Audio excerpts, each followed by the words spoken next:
ahead and start here. This is our quarterly technical meeting. This is the November one. We have one every quarter, of course. That's why they're called quarterly meeting. But welcome everybody. Welcome everybody online. A few announcements. We'll start off with the Southwest Chapter volunteer event on December 3rd at 7 a.m. And all this is on our website. We'll put the link on there at the very end. So sign up. I believe we was the holiday party. We're gonna team up with the Fort Worth chapter. So yay! And that is going to be Wednesday, December 11th from 5:30 to 8:30. And we are gonna do some axe throwing. Yeah. So my first reaction to this was a bunch of safety folks throwing axes just doesn't go very well. But then I was enlightened by, I believe it was Zach, on how safe it is. It's actually safer than bowling. So more people get hurt from bowling than from axe throwing. So, looking forward to having fun there. Also, we were just talking about this, the 2025 Dallas-Fort Worth Safety Summit. That's April 2nd. We're really excited about this because 3 organizations have come together, the Southwest, Fort Worth, and the American Society or the American Industrial Hygiene Association. So all 3 organizations got together and we're doing this summit. It's in Hurst, Texas, and it's in the Hurst Conference Center. Please sign up because I can tell you that a lot of folks are excited about this. It's going to be, we have a great list of speakers. And we were just talking about this for where we have, was it 4? Who mentioned that? 4 tracks. 4 tracks. Yes, we have 4 tracks available. So looking forward to it. Let's see here. A little reminder of our February quarterly technical meeting. We're going to have Paul Westbrook. He's the president of Resource. He's done some amazing things on how to utilize our resources in not waste or very little waste with energy and those kind of things. So looking forward to hearing Paul speak.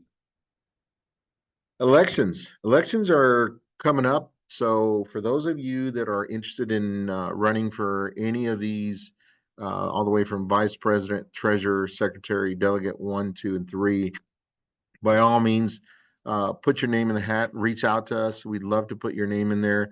The reason we're talking about it now, even though this is going to be sometime in March, is we need the volunteers to come forward so we can get to know you and start putting your name out there, that kind of thing.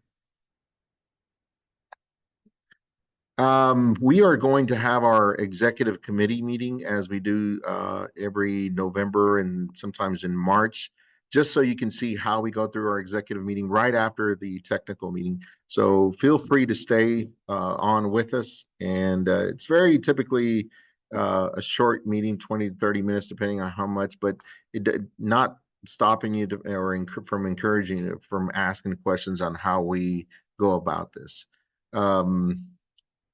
And also our meeting sponsor, we don't have one. We need sponsors. So if your company is interested in providing a sponsorship for us, by all means, reach out and we'll put your company's name on here. We'll give you an allotted time before the actual technical meeting to talk about your company and whatever services that you may be able to provide.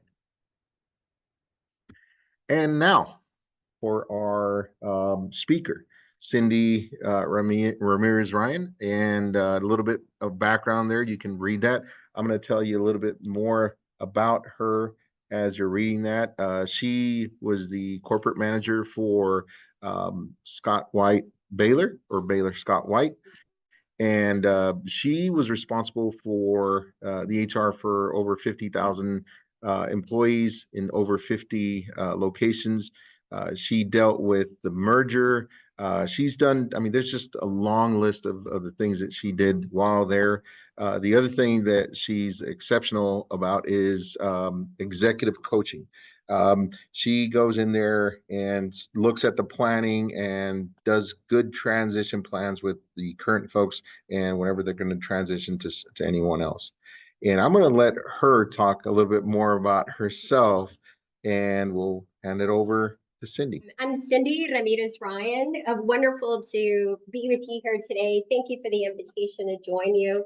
I'm founder and CEO of Moss Talent. And I'll share just a little bit more about us.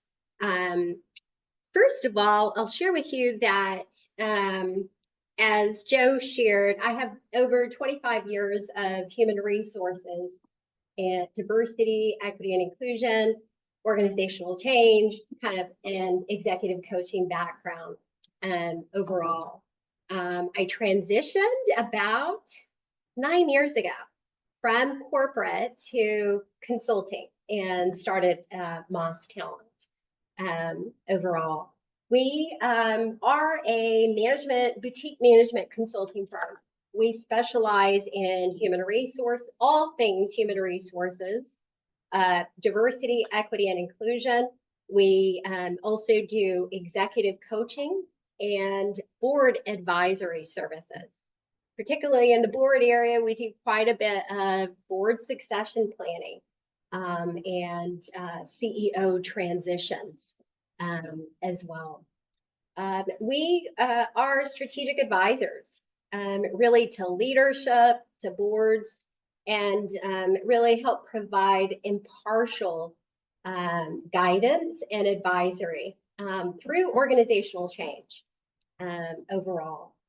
And we are proud to be minority-owned, woman-owned, or a small business enterprise, and a historically underutilized business in Texas as well. So we're based here in Dallas-Fort Worth, but we do have global and really domestic clients across the U.S. as well.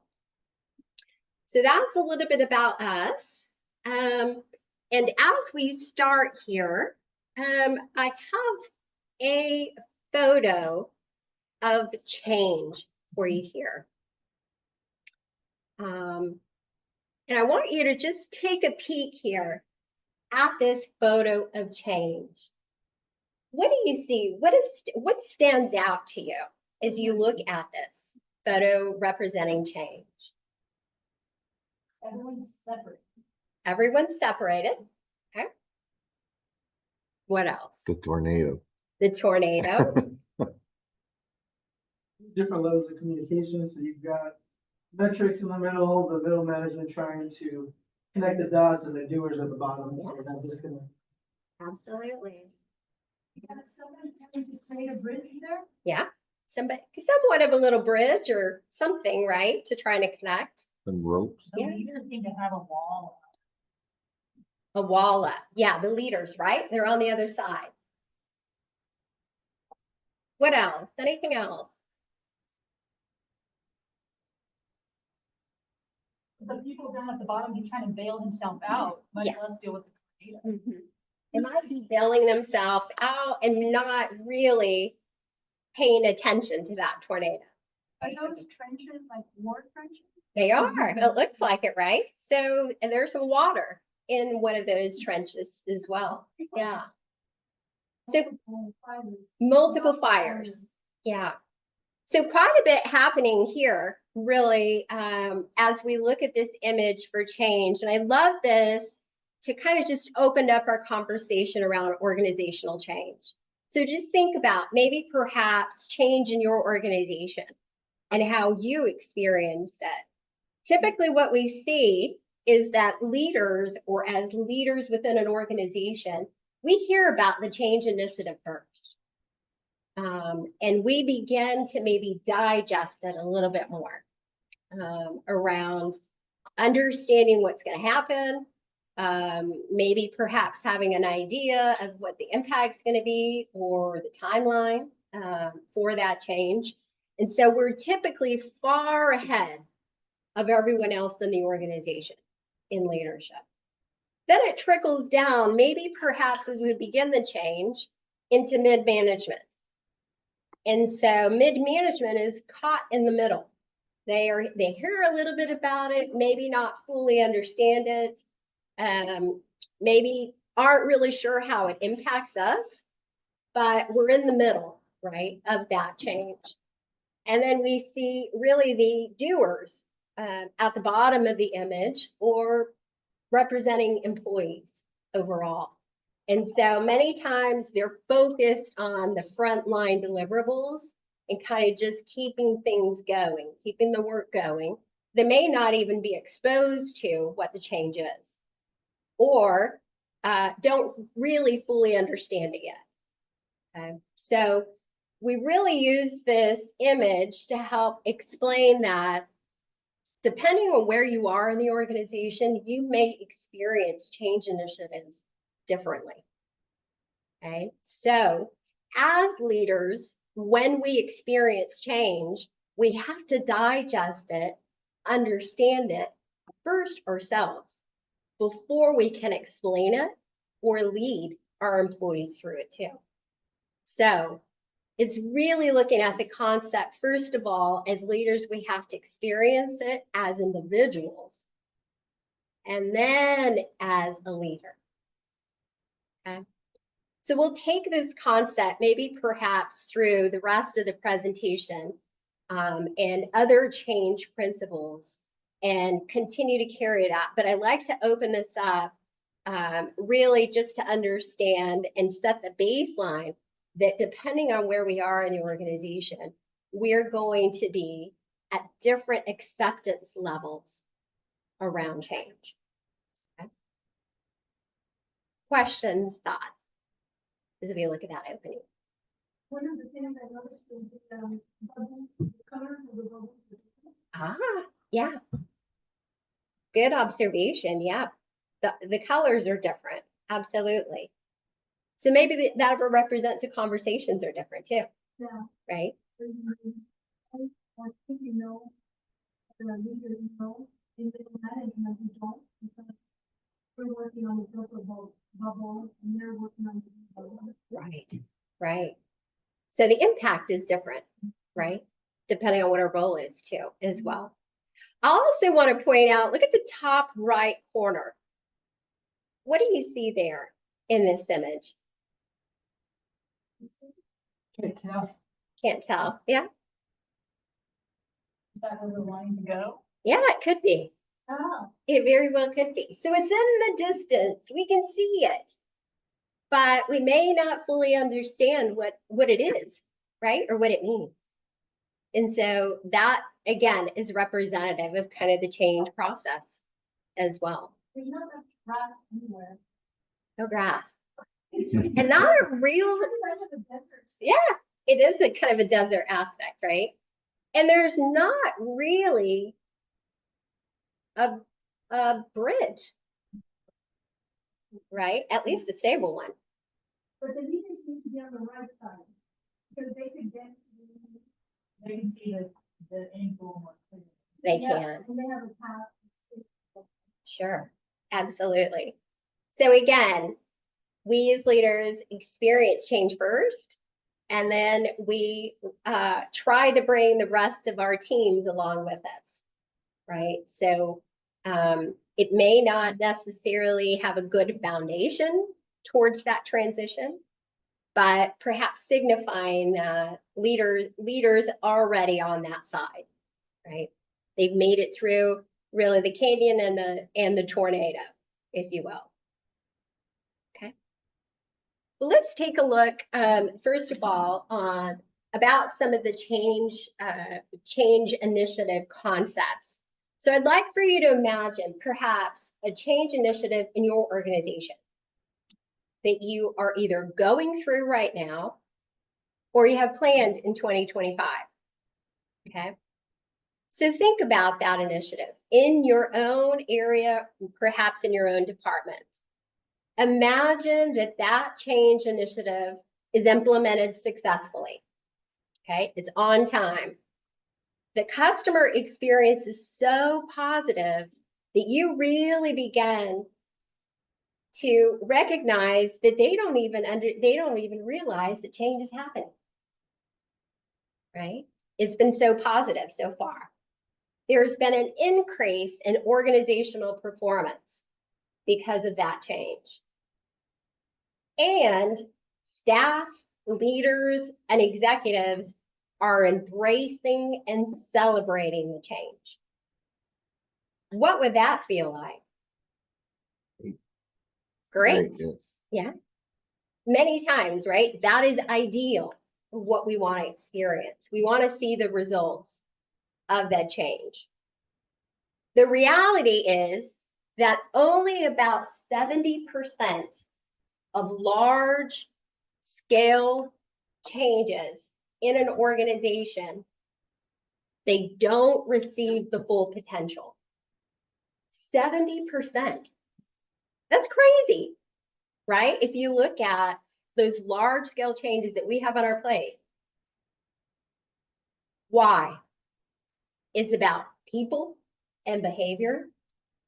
It's about organizational culture and just the change process. Those are the primary reasons of why change fails within an organization. You're likely going to have hundreds or thousands of employees that need to make that transition. So it's huge. If it's unsuccessful, it's going to have a big impact in your organization. You may have not ever had change of this magnitude before. Okay, so folks don't even know what to expect overall.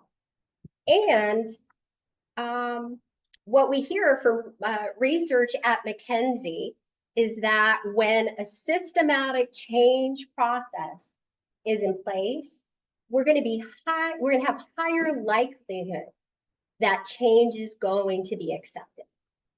So we've got to have a plan. We've got to have a change plan. We've got to have a communication plan to any type of large organizational change. Okay? So that's the intent of our conversation today, is to give you a little bit of foundation of change management concepts to help you implement that in your organization. So as we move on, I want you to think about your vision for change. And so I'm going to give you this example, maybe perhaps, of the California Gold Rush. Okay? Think back to that time. California was new. There was a promise of open land, open opportunity, so much to benefit from to move west overall. The vision had to be so powerful that individuals would pick up and leave where they were on the east or maybe in mid-America to move west. Okay. The road along the way had many obstacles. What did we have along the way? As you think about kind of just those covered wagons back in those days, what kind of obstacles did they have? All of them in the Oregon Trail. Yeah. Oregon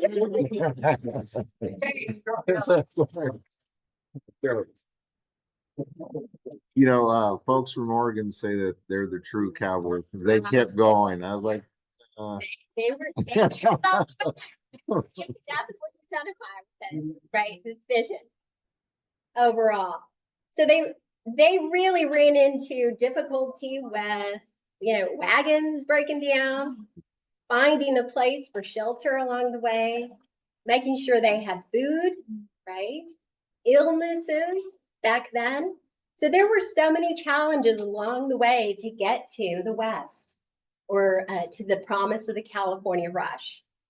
And what travelers had to do is be reminded of that along the way, especially when you get caught up in those obstacles, thinking through, why are we doing this again? Right? What are we doing? What was the promise again? Is it worth it? And so we had to really appeal to emotions for individuals, right? So we had to get in there and say, this is why, this is the benefit that you're going to see for you and your family when you get there, right? It's going to be the foundation of the next level, right, for us, of opportunity along the way. We may have seen, for those of you that watched the mini series, what is it? Let me make sure I get it right. 1884? Is it 84? Yeah. How many of you watched that mini series? Yeah, it was a prequel to Yellowstone. And so it shows us some of those challenges, right, along the way in the West as they were exploring really that area. And so we'll use this perhaps as a metaphor that we have to have a vision. As we're building and preparing for change, we have to build the vision. What is that? What are we going to tell people about the change and why we're doing it and what benefit it is to them? Okay. This is a critical aspect of any change initiative. What does that vision look like? What does the end result and the impact of change look like overall? Okay. And so thinking about that, that's an example, maybe perhaps as we move into changing behavior. But before we do that, let me ask you, in your organizations, either currently or for 2025, what type of change initiatives do you have in your plate? Yes, go ahead. AI.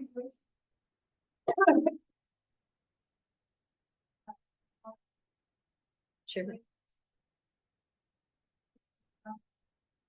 Great. For those of you online, example was artificial intelligence. How do we integrate that into the organization? Great example. What else? Construction and sport line. Okay. Hard hat to a helmet in construction. Great example. How about one more?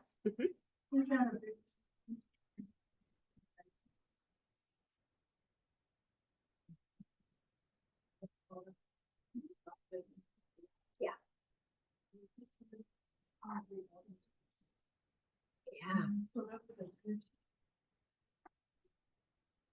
Sure, absolutely, and that's been impactful for many industries, right? Particularly in government, we see that quite a bit as well. So, for those of you online, the example was really just the shift out of DE&I and an organizational reorganization to help accommodate that as well. Good example. I think you had one as well. If you would be open to share. Did I see your hand up? No. Okay. I know somebody raised their hand over there, but I was. But not really impacting this. Okay. All right. Good. So those are great examples. Let's remember those as we kind of continue with those concepts, because I think those are all three of those are very diverse, but really could be applied to many organizations and many industries as well. Okay. So, can we talk about what DEI means? I know, but for those of the folks online, maybe somebody in the room. Yeah, thank you for that. Thank you for that. So DEI is really referring to diversity, equity, and inclusion. Sometimes you'll see a B in there for belonging or accessibility as well. But really kind of just talking about diversity, equity, and inclusion. So thank you for that reminder, Jim. Has anybody online? Let's see, how about folks online? Any examples, maybe perhaps of a change initiative that you're experiencing or planning for 2025?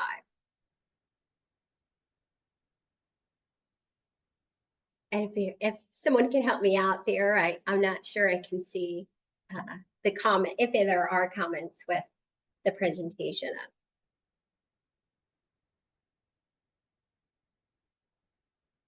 I'm gonna join from my phone and I'll.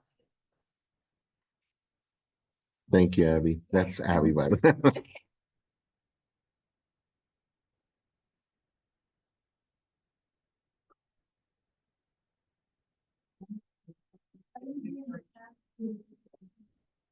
Concept restructuring the team. Okay. Restructuring team, that's good. How do we, is there a way maybe perhaps that we can minimize the box there so that you can see the full screen. Could you remove it out? Yeah. Is that me or is that you, Joe? Abby is the all. Yeah, because I think you're the one who has control of it, Jose, because it doesn't look like. Ooh. That.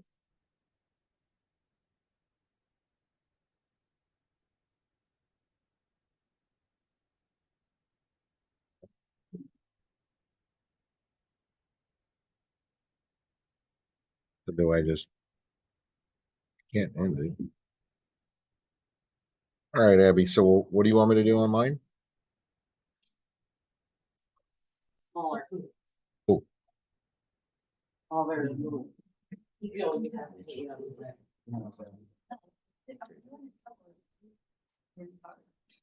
Let's see here. More.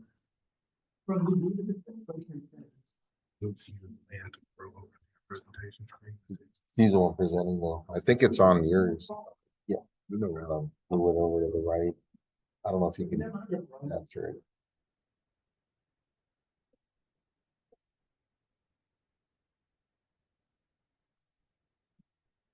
Oh, here we go. Oh, now you got it. Where you go? Yeah. All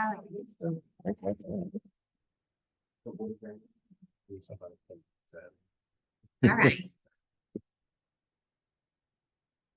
Okay, so let's go. Thank you for your examples here around organizational change. So I want you really to keep those, really, there are 4 examples. Number 1, kind of in the construction aspect, moving from hard hat to helmet. So those are behavior changes. We have artificial intelligence impact within an organization. We have a transition away from a strategic priority in an organization with DE&I. And then the 4th one, online, as well as the DEI example, is really just organizational restructuring, right? And what the impact is overall. All right, those can be common changes that we experience in an organization. But how many times do we hear, what is the vision? Why are we doing it? Okay, right. Mm-hmm. Is it because it's popular? Because it's fit? Yeah. Yeah. So a lot of times we don't hear the vision. We just hear it's happening Right. or it happened, right? So what type of reaction do we get from employees? All of the above. Yeah, all of the above, right? Yeah. Absolutely. Disenchantment, maybe perhaps not engaged anymore, resistance. So those are all examples, maybe perhaps of behaviors and reacting to that we miss this step. Setting the vision, what does the end result look like? How are we going to sell it so that folks are motivated perhaps towards that change? And just think about the gold rush, right? The vision and the story around gold rush. And that will be the concept that we'll need to begin with, is how do we outline really that vision? The second thing I want to really highlight here is the iceberg, using this really as an example and a metaphor. We've all probably seen the iceberg, right? So here we're applying it to change behavior. What we see at the top of the waterline is really the behaviors, the resistance, the disengagement, the maybe perhaps, just not understanding or not caring about what that change is, okay? Those are the symptoms. Those are the symptoms of what we're seeing around change. Under the water or under the iceberg is the mindset. Where is that coming from? Many times when we take on change initiatives, we don't dig under the iceberg before we even start, right? We complain about it when it doesn't happen. And then we don't look under the iceberg to find out what's the impact or what's the mindset kind of driving the behavior. Okay. And so much of our time today, I want to really focus on the mindset and the resistance that we might get in change initiatives within our organization. Because that's the majority of why changes don't stick or why they go wrong, is because we don't look at this mindset aspect behind the behavior. When we don't manage change effectively, we see resistance in multiple ways. We see it workarounds. People start to work around. We see they don't feel valued, kind of in the contributions that they're already making or the solutions that we already have. We see productivity go down. We see turnover or dissatisfaction. We also see kind of slow moving adoption of change. Well, we might have staff taking more time off or sick time off, right? Just to not even be there. Absolutely, burnout as well. And then many times we start to see that change is scrapped or maybe perhaps slow down because we're not seeing the results and the adoption that we want to see around that change. And we're getting a lower return overall. And so these are, again, behaviors at the water level because we don't understand the mindset or the iceberg under the water, right? So let's dig into how do we do that. The first aspect here is a Cotter's 8-step model around change. And we've really just broken this out into 3 phases for you, simplified it. The first is creating a climate for change. This is where we increase the urgency. We start to build those teams, and then we build our vision about what does the end result look like? What's the benefit to employees overall? The second aspect is phase 2, around engaging the whole organization. How are we going to do that? We're going to be communicating for buy-in. We're enable action. And then we're going to take some of those short wins or quick wins, and we're going to capitalize it. We're going to tell stories around them. And then the phase 3 is kind of our duct tape. How do we make it stick, right? And how do we spread it to the rest of the organization? So that's implementing and sustaining the change. So don't let up, kind of make it stick. How do we really create that foundation so that we can carry it throughout the organization overall? This is the, go ahead. What if, under phase 2, you realize that, Yeah, that's a great question. So maybe in phase 2, we decide, maybe we don't have all the information we need. Maybe we missed some stats. This is a great time, maybe perhaps to stop and do a pilot. Or maybe perhaps course correct, understand where are gaps and how do we go back to planning again in phase 1, right? So it's not a unilateral process. You'll see the arrows kind of back and forth. Sometimes you have to go back if there are areas that we missed or that we need to rebuild. Additionally, this line or arrow at the bottom signifies leadership, right? So we've got to have leadership throughout this 3 steps so that we're understanding it, we're modeling it, and we're selling the vision for change overall, okay? This is based on Cotter's 8 steps. So if you know, if you're familiar at all with Cotter, is a kind of a godfather of change overall. And so this is a model perhaps that we really kind of just rephrased and simplified into 3 steps, but we'll break this down just a bit.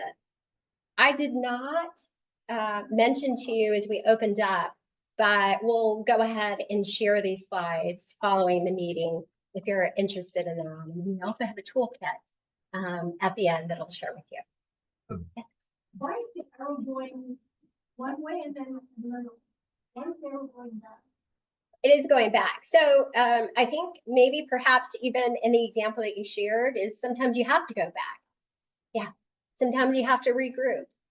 Or maybe perhaps we're doing a pilot. And so we had some lessons learned that we've got to change, even our kind of approach overall. It also helps signify the leadership, right? So we've got to have consistent leadership through all 3 phases as well. Great question. All right, so as we incorporate really best practices around change management, we have to illustrate that burning platform. And so the burning platform is really our vision, vision for the gold rush or vision for California. What is it? Without that burning platform for the future, people are not going to be ignited around the change. They're not going to understand it. They're not going to buy into it. We talked about that earlier. So that is an example of why it's important.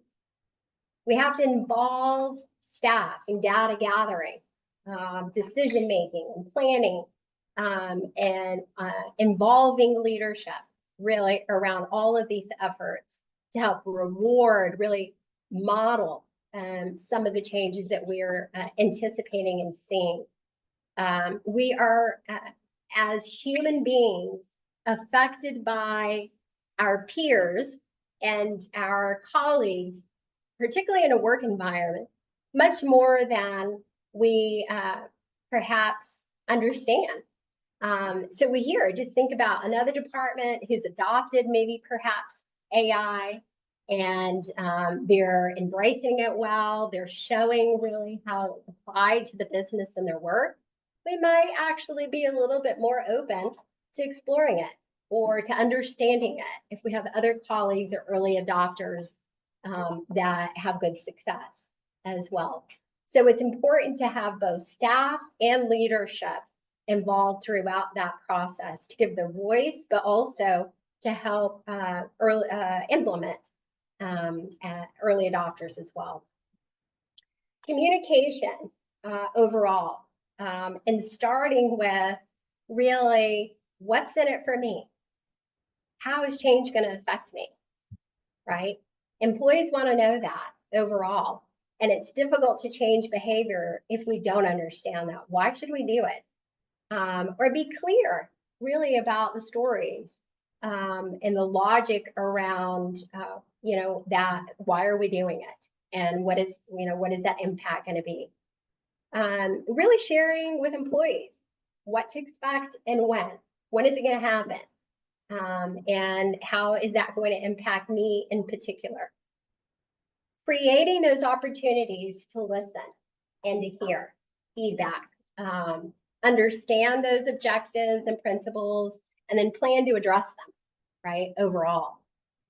And then enlist really those early adopters, those advocates for your change to help influence others throughout the organization as well. So those are kind of just some best practice concepts around change management overall. Now, as we look at change, how do we know we're ready? Well, it depends on what level in the organization we're at. Many times around leadership, it's assessing, are they bought in? Do they understand it? Evaluating, that understanding, gauging the willingness really for them to champion some of those initiatives or prepare really the resources and allocating resources overall. From employee engagement aspect is getting their feedback really before you even begin implementing those changes. What do we need to think about? What are the challenges if we go this route? What should we plan for maybe that we haven't already? So it's about really talking to employees or gaining their feedback as you're progressing really through change. And then is analyzing the organizational culture and climate. What else is going on within the organization? Where does your change initiative fall on the priorities overall within the organization? Just because maybe perhaps a change works in one organization, it may not work in another. Okay. So it's adapting it to what your culture is within your organization. And then assessing what has gone wrong with change initiatives within your organization before. How do you plan so that that doesn't happen again? Right. So it's lessons learned to help implement those adoptions, maybe perhaps, so that we don't go around the same path. And then communicating right through a variety of channels, etc. So it really just depends on the level within the organization, understanding where they are and what you need to focus on so that we can help prepare folks within our organization for the change. Okay. Now, this concept, maybe perhaps I would say, is one of the best practices to address change and change resistance. So as human beings, we have three aspects of resistance to change. The first is the head, and that signifies logic. The heart, and that's emotions around change. And then the hand, and that is around skills overall. So with this model, we understand from feedback that we hear where the gap is in the resistance. So for instance, if we hear maybe perhaps we ran through the numbers and don't prove this point, they actually prove the opposite. So what does that mean? That means that we're missing something in the business case and the logic for change. Okay, so we know maybe perhaps if we hear that feedback from finance or finance leaders, that we've got to make sure that we're working with them, partnering with them to make sure that we have the right numbers. Okay, so they could be our allies and an advocate to make sure that we have that solid business case and that we can address folks who have resistance of the head. Okay, around logic or experience. Around the heart, it's really about maybe perhaps people were my friends before I took this role. And so maybe perhaps the resistance is, I don't know if they're going to listen to me, or I'm not sure I can lead them through this change. That's an emotion. Okay? And so the reaction maybe to resistance of the heart or emotion is that perhaps a different approach than it is to the head. Okay? It's talking through, why don't you feel confident in leading the change? What can I do to help support you along the way? What resources might you need? Yeah. Is that called the imposter? It could be. It could be very well. Yeah. Imposter syndrome is really talking about maybe perhaps not feeling totally prepared or worthy. Yeah. And so that could be an example of an emotion. Absolutely. Great point there and question. We deal a lot with governmental agencies where they tell us that you've got to make this change. Yeah. Where would that fall? Yeah. Like Right. the hard hat versus yeah helmet situation. Right. No, that's a great question. What is the common, so let's use that example. And as you plan or are in that change, what type of maybe resistance are you getting in either three of these? Probably art. Heart? Honestly, it's about their comfort in wanting the old style, and the new style has a chin strap and a lipstick. Yeah. More emotion in that way. Okay. Okay. Yeah, they're not cool. Not cool, right? Um, Okay, that is an but emotion. There's no, standards yet for it. It's more of a, our customers are requiring, and so we're trying to listen to the consumer requiring. Organizations are going that way. Okay. So we're kind of saying that to happen, Yeah. and so their field comments are orientation. Sure. And so how have you approached kind of that emotion now that you know that's the type of resistance that you're seeing? You know, now that we're talking about it in these three kind of sections, I think kind of is maybe going about it the incorrect way, because I feel like we have been going at it from a perspective, giving it's protecting you against TBIs and this, you know, suspension system is designed for taking on side impact when the type 1 is not. And so that's kind of how we've been. Yeah, it's been a big emotional attachment. So like, they're different. They look different. They shake different. And so we finally were able to find a solution that resembles what they used to wear. Okay.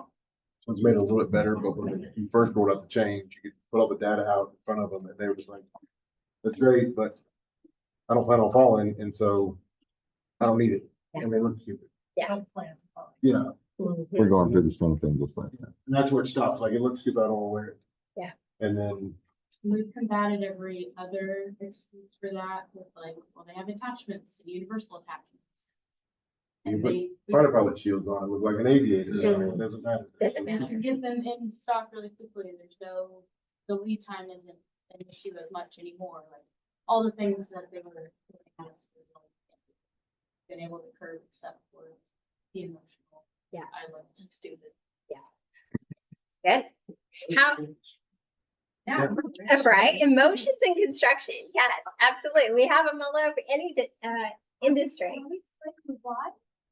What's the logic? Sometimes that's why it's kind of hard for you guys to shade for a fit test.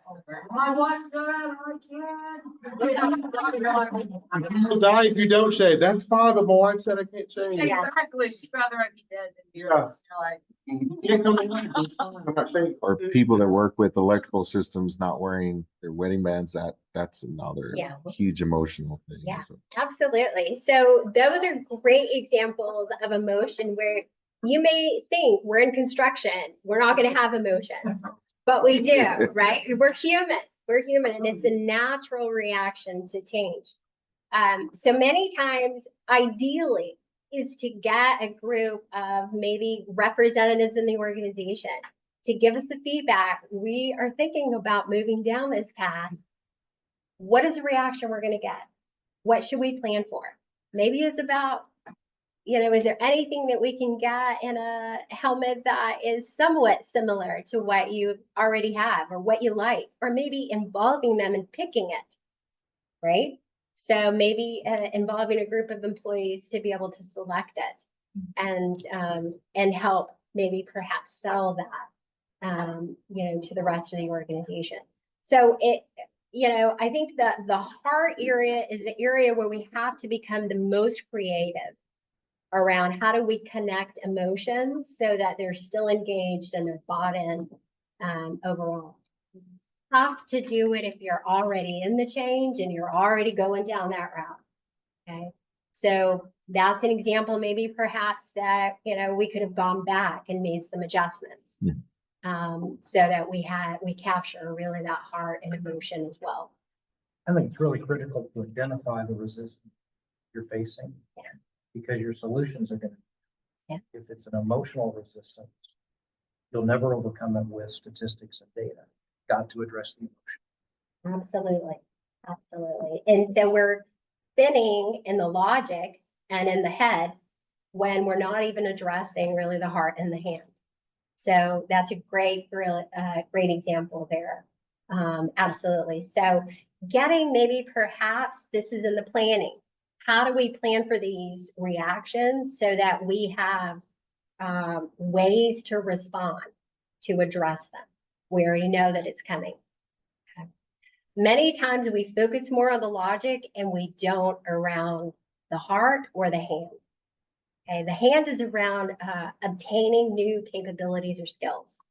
It's a gap. I don't know how it works. Okay, so thinking through how do we help teach those new competencies or the new skills that are going to be required. From experience, the heart is the hardest, right? In connecting that. I think also being open-minded as a change agent yourself. So I'm much more of the logic, kind of, engineering brain. So give me the facts and I'll make that decision. Well, if I try to reiterate that expectation of someone else, they may be more emotional. So it's not only, it's not only the end user, but what are you communicating out? What matters to you and how does that get to the end user as well? Yeah, absolutely. So it's adapting, not necessarily using your preference or style to change, but more so adapting to what your team's going to need or what the organization's going to need overall. As leaders, that's what we do, right? We have a diverse team who have different needs. And so we can't just do it our way. We've got to understand what they need and what they want to help engage as well. Great examples in conversation here. This, of anything, I would say is probably the biggest key takeaway is the heart, the hand, and the head. And those require different approaches to change. And would be probably the easiest to apply to your organization, your role right away.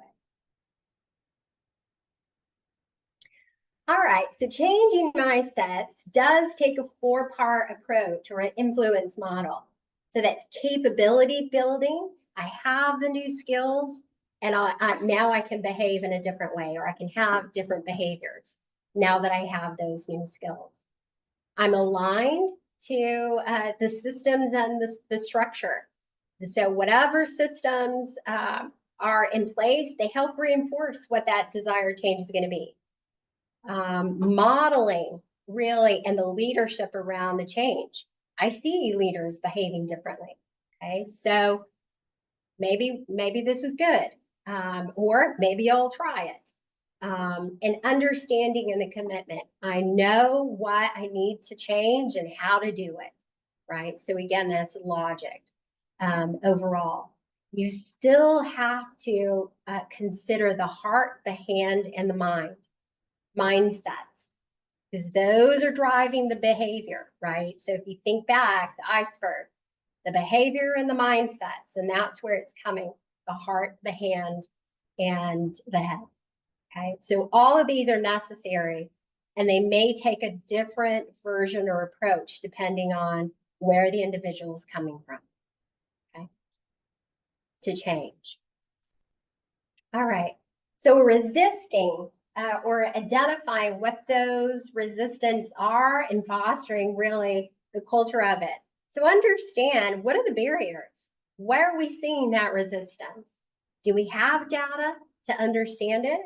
Do we have feedback around why folks aren't doing it or what the resistance is? Understand those skill gaps and plan to address them. Do we have technology or systems to help reinforce it? Or how about resources around time, budget, or personnel overall? Those all could be potential barriers around it. Just a few strategies really is developing a communication plan to help address those concerns and help build the support. Having some tailored training programs to help address the skill gap that you anticipate. A change management plan. So we have, a broad plan addressing a variety of levels of change resistance and communicating really those quick wins and long-term goals. And then empowering some of those change champions, maybe early adopters or advocates throughout the organization as well. Those are just a few ideas around change. Regardless, I'll share with you that we still have a change curve. So you'll see this kind of broken out into 4 areas: denial, anger, exploring, and acceptance. And we all as humans go through this change curve when we experience change. overall. The first two, denial and anger, is because we're hanging on to the past. And we just start moving towards thinking about the future and exploring and acceptance overall. So we need a plan for that, right? Some of it is really communicating the vision that there isn't going to be an old way. We're not going to hang on to the past. And why? What's that story? What's the vision around it? And then it's also about telling the story about the future, right? How do we get folks to buy in? Nevertheless, you are still going to have a curve. As humans, anytime we're going through change, we could experience this at different levels and timeliness around it. And so plan, but expect that you'll still have resistance, just depending on where you are in the organization and how prepared we are for that change as well. Questions, thoughts around kind of just those concepts? Yeah. Just going back to the last slide. So if you work with groups in different cultures, let's say American culture, Mexican culture, Indian culture, is the curve still applicable, or does it work at different speeds for different? Great question. So as humans, we still experience the curve, but we may experience it at different levels or timetables, depending on the culture. Yeah, great question. Great question. If you're somewhere in acceptance, you have to bring another group. It's completely not. Yeah. Or they're think they're in acceptance, but they're not at the same acceptance. It's almost like they're on that chasm Yes. at the very beginning. They're in the blue bubble and you're in the green bubble. And you're not really at the same, except at where the pencil is. Yeah, so you can have folks in the same organization at different levels, absolutely. Particularly if you're a global organization, right? And you have different divisions in different countries. So how do you bring everybody? You may have to time that out in phases. And utilize maybe perhaps the lessons learned in the first groups that are moving through it to help reframe and step back and make changes to the folks that are still early in these stages and experience the change. And will the age of the organization, whether they're 121 years old organization or they're a startup, will that affect the width of the different sections? Ooh, great question as well. It depends on how change ready and resistant they are. So you could have, organizations of 120 years old that embrace change, right? Boom, they move fast. Yeah. Others, it might be a slow drip, right? It may take longer. They never get to the. They may not. They may not. They may not. Yeah, great example. Absolutely. Can we train our brain to minimize the gray and red? As any change, or just think about a comparison, maybe perhaps to the grieving process.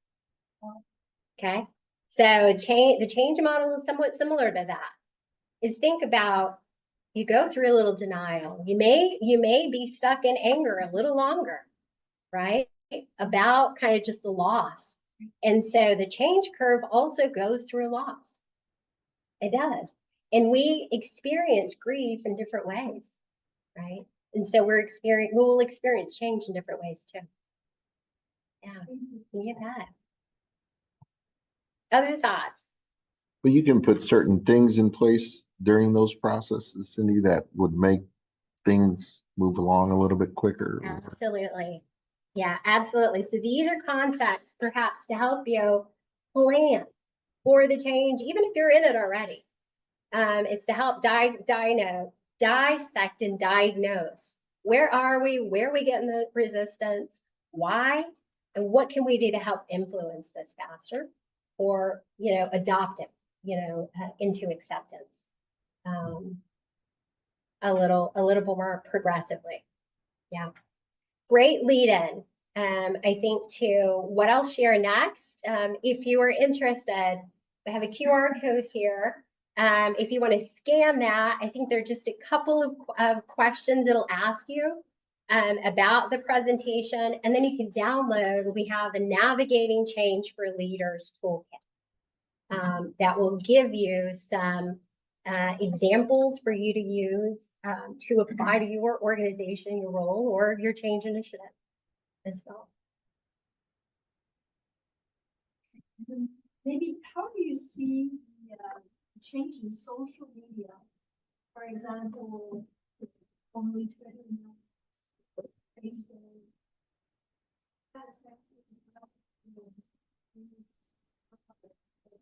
For change.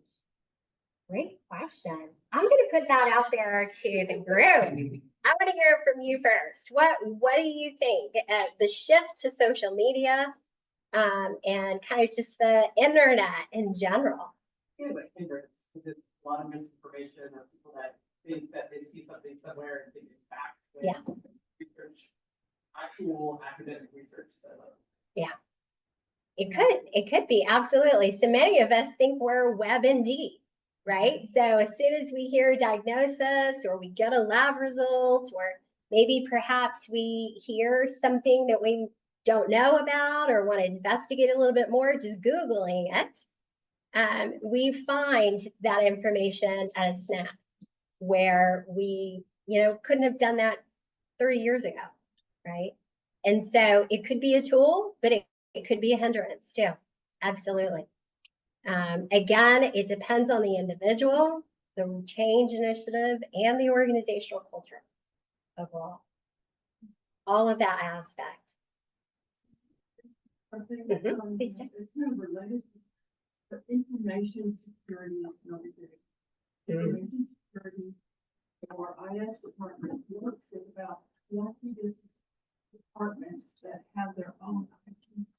Wow. Okay, so these are teams, but I can tell you directly that some teams work faster than other teams. Sure. You can have a team that'll work on a patch one day and get it done.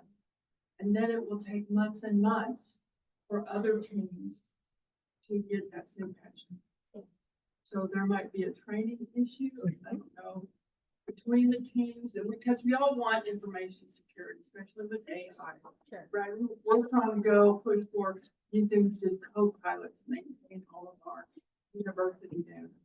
So we want to try to get to that same standard, but we've got 20 different teams that are all at different level. They're all going through this at different paces. And it's a challenge for our information security folks for sure, and our OIT, all of that. So I give it to any of you guys that do any of that type of work also. It's such a challenge. It is a challenge, but I think the example that you gave just of reorg and maybe blending, right, teams together. What do we call it?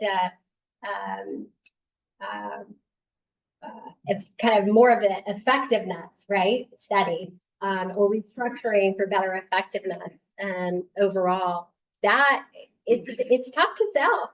So you've got to have the vision, you've got to have the input, the challenges and the barriers, and you've got to have a story to help sell right along the way around the impact as well. But you're still going to have some change resistance. It's natural. We're human. The more we can plan for it, the better. Cyndi, can you, obviously with no names, but can you give us an example of something that it was an organization that was difficult? Yeah. Difficult. Can you give us an example of what? Yeah, absolutely. I will use this change curve. And I thought about it. Thank you, Joe, for prompting me to do that. One of the largest change initiatives that I led, it was the merger of Baylor, Scott, and White Health. And so I was on the Baylor side prior to the merger. We had probably a good 3 years of conversations back and forth. Are we going to do it? Can we come up with a deal? What's the gap? The biggest gap was that number one, Baylor was a faith-based organization and Scott and White was a physician-led organization. Second barrier to the two was Baylor was based primarily in metro areas, in DFW for the most part, and Scott and White was more of the rural areas in the community hospitals overall. And then the third area was Baylor was bougie. Okay, Baylor was and Scott and White was not. Okay, and so that's a change in culture right there. Okay, and so it took quite a bit, a negotiation. We had to have an organizational change plan. What are we going to approach? What's going to change? What's not? How quick are we going to do it? Who's going to be impacted? And so quite a bit there. 10 years later, I think they're integrated, but the first 3 years were painful. They were painful, absolutely. Around it, maybe it's been a little bit more than 10 years, probably closer to 15 around it. But that was probably the biggest. In the end, the biggest resistance was probably the latter two, was physicians leading or leaders, kind of faith-based leaders leading. And so that was a big rub between the two cultures. The second probably was the bouginess. The bouginess around spending and facilities, state-of-the-art stuff. Not that Scott and White was not, but they were more focused on operational efficiency as opposed to kind of the latest trend or technology or tools. So took a bit, and a lot of mergers aren't successful. That one has been, it has, but it's taken a while to integrate into the model. They've come to the middle. They've come to the middle, and I'll have to be very candid with you that probably about 40% of the leadership is left. Yeah.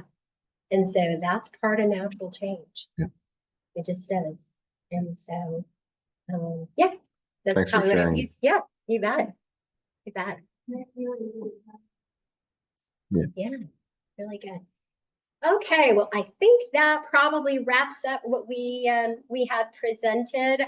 I have contact for you. If you ever need any HR consulting, please reach out. We're based here in the DFW area. I will follow up with Joe and share our slides as well as the toolkit if you were able to download it already. Any more questions? I'm online. Are you Yeah, able to see? that's the reason I was gonna ask. Okay. All right. You bet. Thank you Thank so you. much.